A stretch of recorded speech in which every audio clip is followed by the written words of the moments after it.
I'm Judy Shaw for NYSE Floor Talk. Joining me today is Toby Rice. He is President and CEO at EQT Corporation. Toby, it is wonderful to have you here. Thanks for joining me today. Great, happy to be here. Great, so you just rang the opening bell. What was it like to be up there on the podium? Well, it's the second time, actually third time I've done it, so but it's always a thrill, and we're really excited to be here and celebrate some of the recent accomplishments that we've had at EQT. Okay, so talk to me about the company. What do you do? Real simple, we are an energy producer, and our job to differentiate ourselves as an energy producer is to make the energy that we produce the cheapest, most reliable, cleanest form of energy on the planet, and that's exactly what natural gas has become. And so part of our job is lowering the costs, making it more reliable and making it cleaner, but also recently it's really important for us to talk about how great natural gas is and how it is positioned to be the energy choice of the future. So let's talk about that. Tell me, how do you plan to address the challenges related to methane emissions while expanding natural gas production?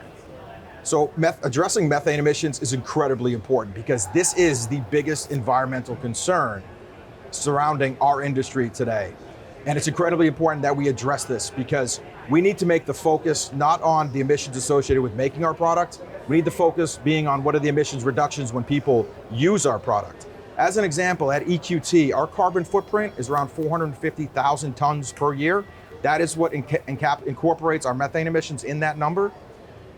And when we put that product, when put on the world stage, we'll have an emissions reduction benefit of over 150 million tons.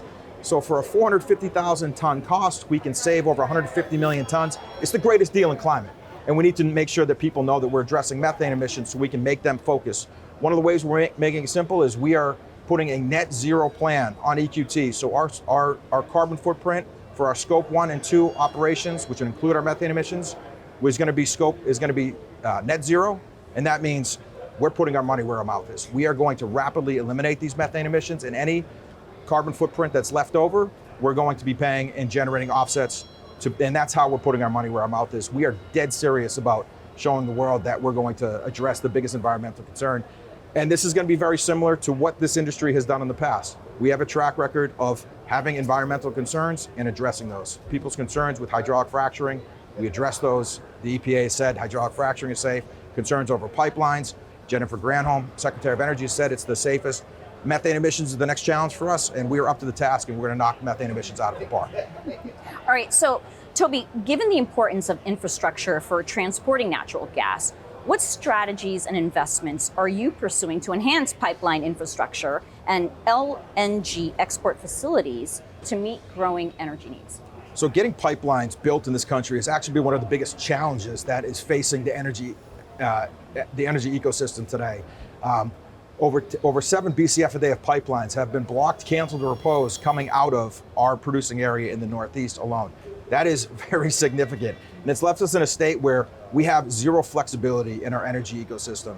Pipelines are full, refineries are maxed out, and what that means is we have zero flexibility to deal with another event which could throw us into a crisis. And that event could be weather, it could be a cyber attack, it could be another geopolitical issue like what's happening with Russia and Ukraine.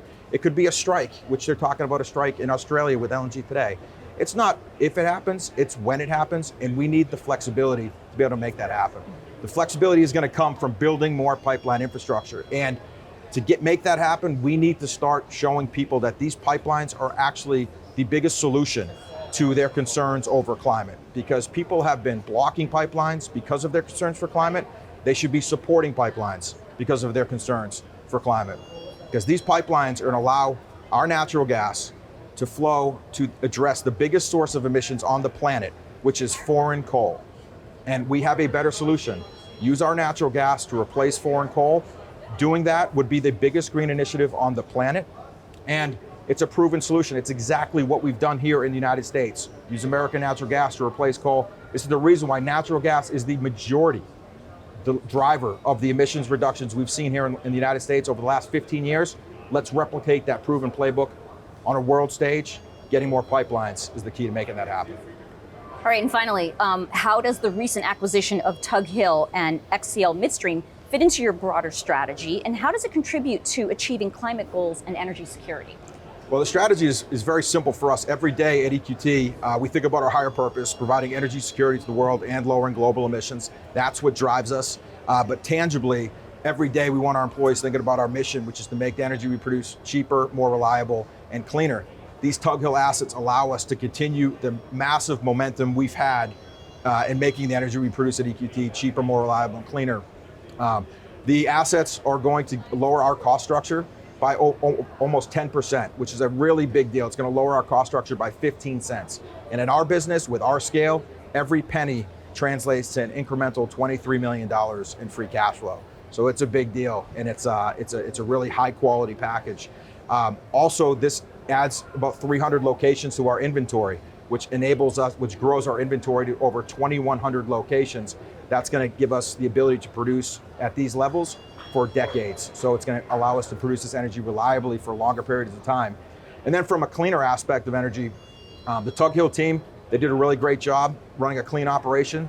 We're going to make their energy cleaner by incorporating their assets into our net zero goal by 2025, which is right around the corner. So this is a really great acquisition. It moves the needle, and that's really impressive considering we are the largest natural gas producer in the country. Moves the needle and moves us closer towards our aspirations so that we can show the world how we can be a solution to lower global emissions and provide energy security to the world. All right, well, Toby, wonderful to talk with you. Thanks for joining me on Floor Talk today. All right, thank you.